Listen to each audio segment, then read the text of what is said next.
देखिए, हिजाब विवाद केवल हिजाब विवाद नहीं है। ये गंभीरता से अगर आप सोचेंगे, हिजाब विवाद को लिखने वाला, स्क्रिप्ट लिखने वाला पाकिस्तान में बैठा है, जो सैकड़ों साल से एक बार भारत को तोड़ने में सफल हो गया। वो गजवाए हिंद की कल्पना लेके बैठा है। मोदी जो लड़कियों में, महिलाओं में उनके प्रति सहानुभूति हो रहा था, चाहे 18 से 21 वर्ष उम्र शादी के लिए, चाहे 3 तलाक को लेकर के, इससे घबरा करके ये गजवाए हिंद उस भोली भाली लड़कियों के दिल में जहर बोने का काम किया है और देश को तोड़ने की साजिश। मैं पहले भी कहा हूं, आज भी कह रहा हूं। लोग कहते हैं हमें नफरत फैलाते हैं मोदी, योगी, अमित शाह। जब पैदा ही नहीं हुआ था जनसंघ, बीजेपी और मोदी, योगी और अमित शाह, तब से ये नफरत का बीज बोया जा रहा है। 1920 में ये कांग्रेस पार्टी वोट के लिए पहले तुष्टीकरण की, अब वोट के खातिर देश के संवैधानिक पद पर बैठा व्यक्ति, मुख्यमंत्री पंजाब, देश को तोड़ने की बात कह रहा हो, देश को तोड़ने की बात कर रहा हो। वो भी ऐसा तोड़ने की बात कर रहा हो जो गुरु गोविंद सिंह बिहार में पैदा लिए, पूरे सिख समुदाय के लिए सिरोधार पूजनीय हैं, अब उनको गाली दे रही है कांग्रेस पार्टी। और वहाँ संत रविदास जो बनारस में पैदा लिए, उत्तर प्रदेश में पैदा लिए, उनको गाली दे रहे हैं चन्नी।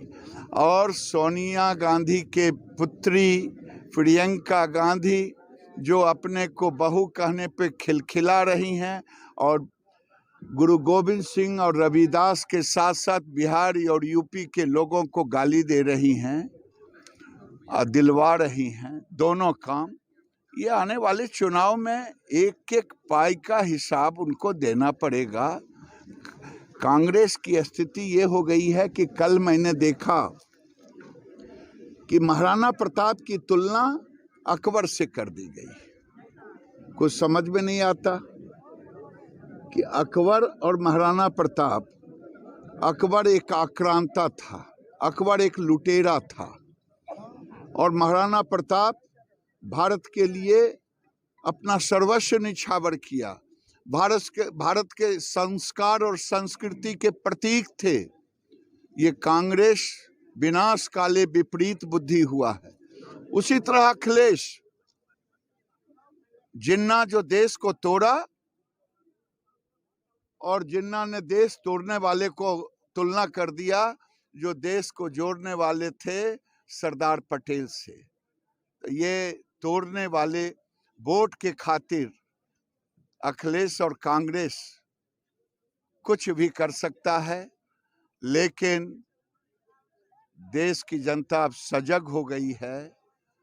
पटेल के स्वाभिमान का बदला लेगी, महाराणा प्रताप के स्वाभिमान का बदला। सीता के चरित्र का ऐसा चित्रण किया, उसके अगेंस्ट में एक किताब आ गया, रंगीला रसूल। उसके प्रकाशक थे राजपाल महाशय, उन पर केस चला, केस में उनको रिहाई हो गया और मुसलमानों ने कोर्ट से निकलते ही गोली मार दी। क्या उस समय मोदी थे? क्या उस समय बीजेपी था? क्या उस समय योगी थे कि अमित शाह थे? ये नफरत नहीं, बल्कि भारत को 2023 में स्वामी श्रद्धानंद सरस्वती जो आर्य समाज के, एक आर्य समाज के बहुत बड़े नेता थे, और स्वामी श्रद्धानंद की हत्या क्यों हुई? वो शुद्धि आंदोलन चलाते थे। मुगलों के द्वारा, औरंगजेबों के द्वारा जो उस समय हिंदू से मुसलमान बनाया गया था, उसको कर रहे थे। मोहम्मद अब्दुल कलाम कांग्रेस के अध्यक्ष होकर के उन्होंने गांधी से शिकायत की। गांधी ने कहा उनको बंद करिए, स्वामी को ये शुद्धि आंदोलन। स्वामी ने कहा कि मैं कहाँ करता हूं, मुसलमान बंद कर दे मैं बंद कर दूंगा।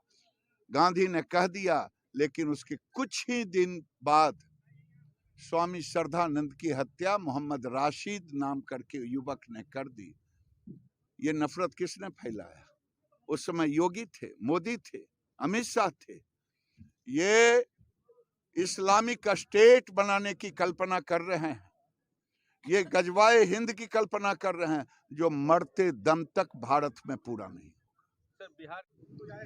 देखिए, कोर्ट निर्णय जो करेगा उसे पूरे देश को मानना चाहिए।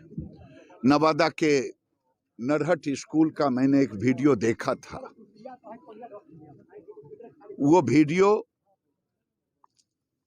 एक तरह से वही अंग था जो गजवाए हिंद की नक्शा पर जो विचारणीय है। आप कल्पना करें कि कोई कोर्ट में जाकर के कहे, सुप्रीम कोर्ट, हाई कोर्ट, किसी कोर्ट में, कि मैं भगवा कोट पहन के जाऊंगा, क्या कोर्ट अलाउ करेगा? कोई कहे कि मैं नमाज पढ़ूंगा क्लासरूम में, अलाउ होगा? कोई कहे कि हिजाब लगा के जाऊंगा, कोई नौजवान कहे कि मैं हवन जब तक नहीं करूंगा हिंदू तब तक क्लास नहीं होगा, और कोई दिगंबर जैन कहे कि मैं दिगंबर भेष में अपने बच्चों को भेजूंगा, तो क्या ये देश चलेगा? स्कूल एक शिक्षा का मंदिर है, इसको अब ये अखाड़ा न बनाए, अन्य अखाड़ा बनेगा।